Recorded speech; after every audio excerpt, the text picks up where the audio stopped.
First question is about your view Yeah. about President Trump foreign policy. I think it's important to stress that it's very hard to see a grand strategy out of Donald Trump. I see. I think we all understand his economic policies are working at cross purposes to his security Hmm. policy. So Hmm. here he Hmm. is undermining cooperation with Japan, undermining cooperation with India, undermining cooperation with South Korea, who our Pentagon believes are critical partners in contending with the rise of China. That's right. And That's so we right. don't really see an interagency process here. And we see Hmm. Trump prioritizing a coercive economic policies. And the Hmm. impact of that is to undermine confidence in American security policy. And furthermore, we know there are people in the Pentagon who believe that the United States needs to contend more against China with India, Japan, Australia with the Indo-Pacific strategy, and that Donald Trump has little respect for non-great powers, shall we say, whether it is the European countries, whether it's Taiwan, whether it's Ukraine, and whether it's South Korea as well, or even Japan. So the foreign policy as a whole is undermining American security in East Asia. We do see, however, that the Pentagon is constantly pushing back against the president's economic policies, trying to remind the president that security matters. So we do see that there's this push and pull, pulling and hauling between his economic instincts and the security imperatives.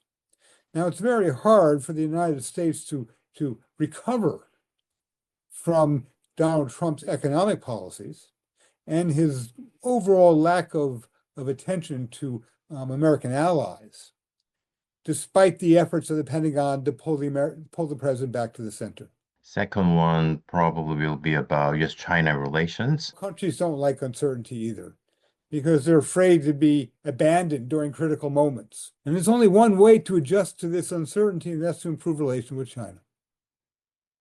Because if you cannot count on American support, and if you cannot count on the stability of economic agreements going forward, you may well pay a high price in Chinese retaliation, but without American support.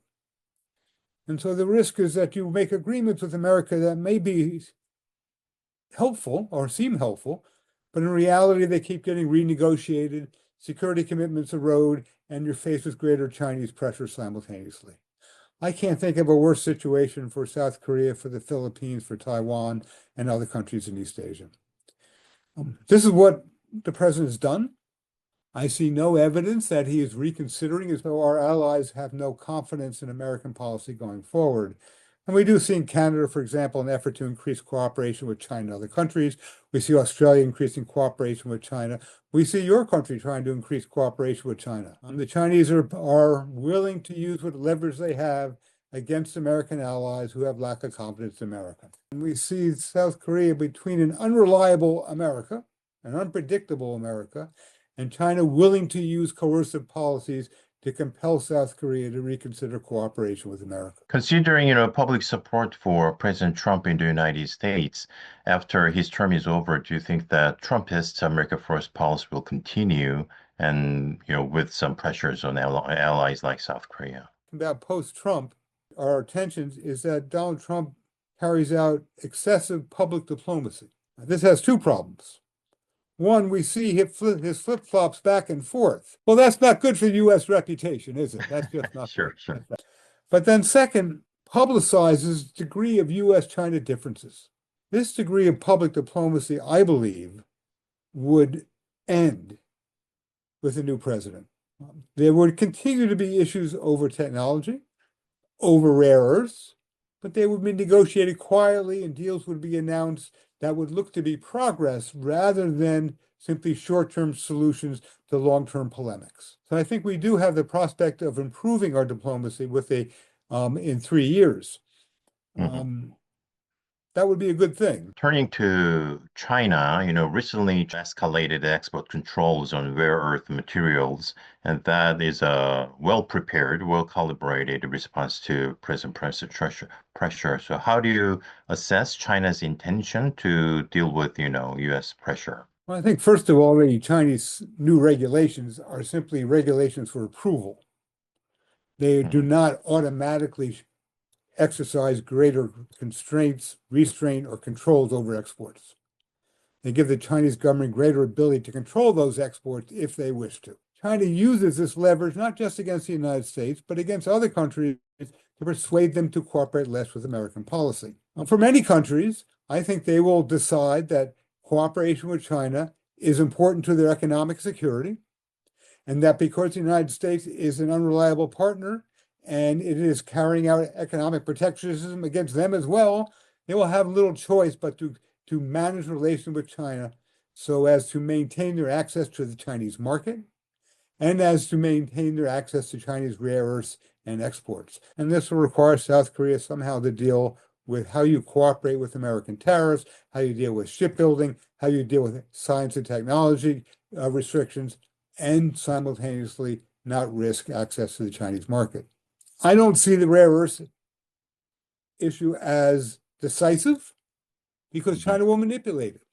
And so it is basically saying to other countries, including South Korea, we can be flexible. Everybody is curious about American policy community's view about potential Taiwan contingency. Has the Yes, sense of sure. urgency these days changed recently in Washington? I think the Washington Beltway, our think tank Mhm. community, is increasingly captured by the dominant narrative coming out of the State Department or the White House. We're seeing very little um, debate among think tank analysts, and that's unfortunate. I think a number of things to think about on Taiwan. Both the Secretary of Defense and the former commander of naval operations made very clear that China would not have the capability to invade Taiwan until 2027. So we're at least 2 years out. Second, the Secretary of Defense on his way out said it would actually be maybe 2028. And then he said, even if they have the capabilities, I'm not sure they want to invade Taiwan. And so the leadership of the Pentagon has made clear that they don't think this is a war China wants. And I understand their perspective. Imagine the Chinese launching a war against Taiwan.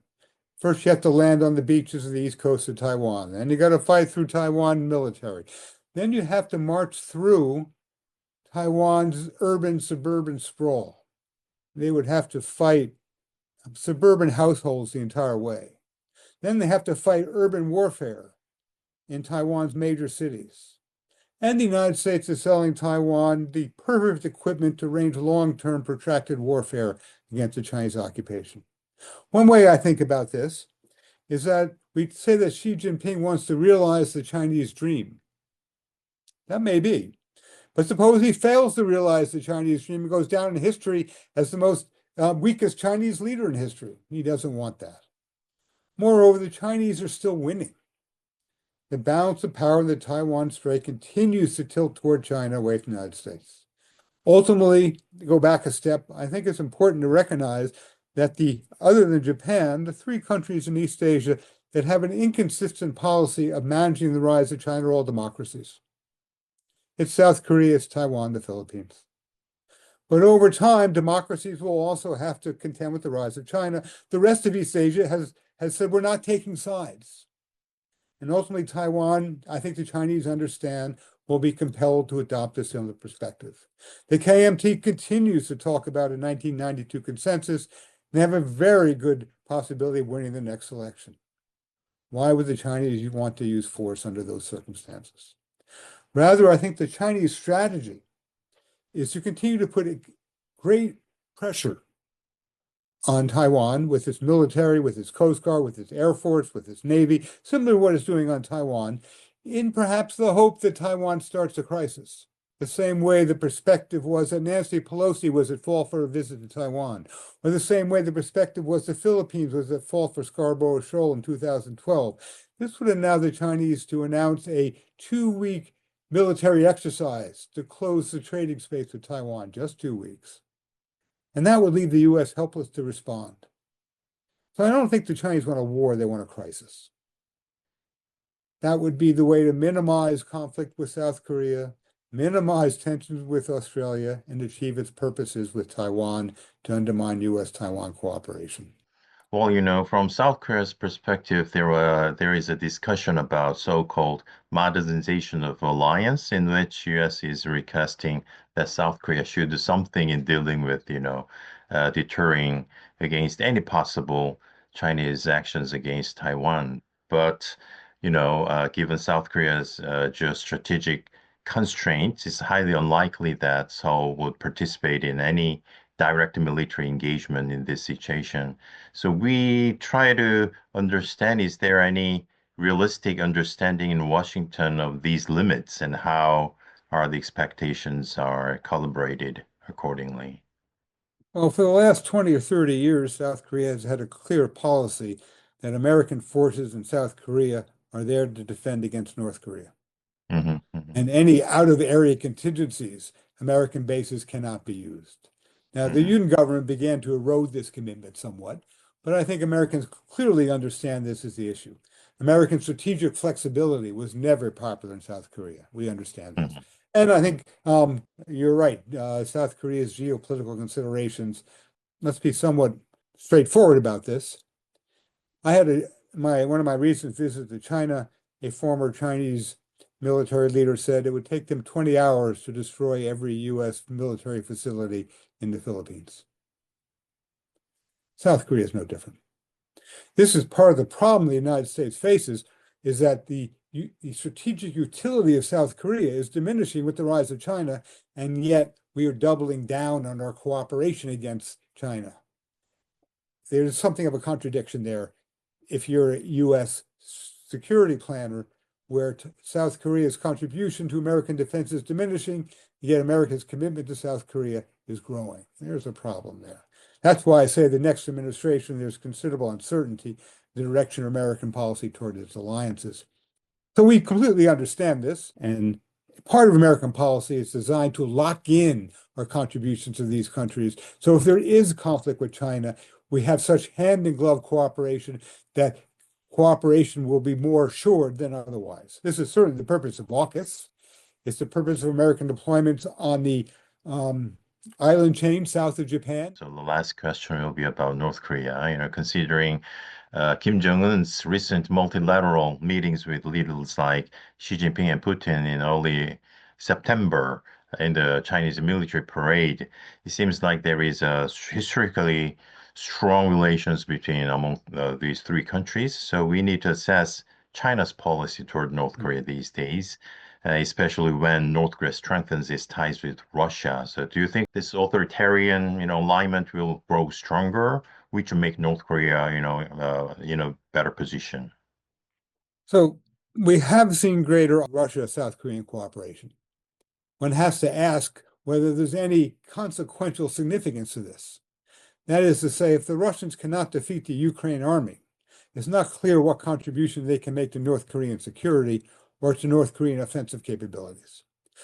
So I see this as primarily a diplomatic relationship where Russia is isolated, North Korea is isolated, and they're coming together. China's been far more cautious. So we are reading frequently from North Korea how North Korea wants to move forward in cooperation with China. We haven't seen China say that. China's been much quieter in response to South Korean cooperation with China. Now, I think China would be more than willing to encourage North Korea to negotiate with the Lee government in loosening restrictions, whether it's economic ties, whether it's summits. This is certainly in Chinese interest. That is, to the extent that one, China can help South Korea, that's good for China. Two, to the extent that there's less tension on the peninsula, that gives American less opportunity to enhance its presence. That's good for China. So I think despite everything we see, China is going to be able to say to North Korea, now is the time to compromise.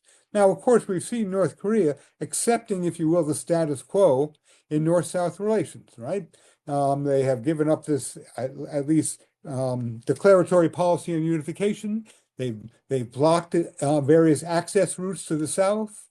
They talked about no unification. Certainly, China will not put pressure on the North for unification, but we do see the North more willing to accept the status quo. and that the Chinese would certainly put pressure on them to do so, I believe, by improving relations with South Korea. So I see this axis, as some might call it, as somewhat overblown. South Korea should have significant compromise in a number of respects in dealing with North Korea. So we do see this from the Lee government. So I think South Korea can have confidence in dealing with North Korea, and the Chinese can certainly help in that regard by putting pressure on North Korea to try and have some sort of cooperation, economic, symmetry, trade, so on and so forth. Great. I have so many questions, but thank you very much. Excellent insight.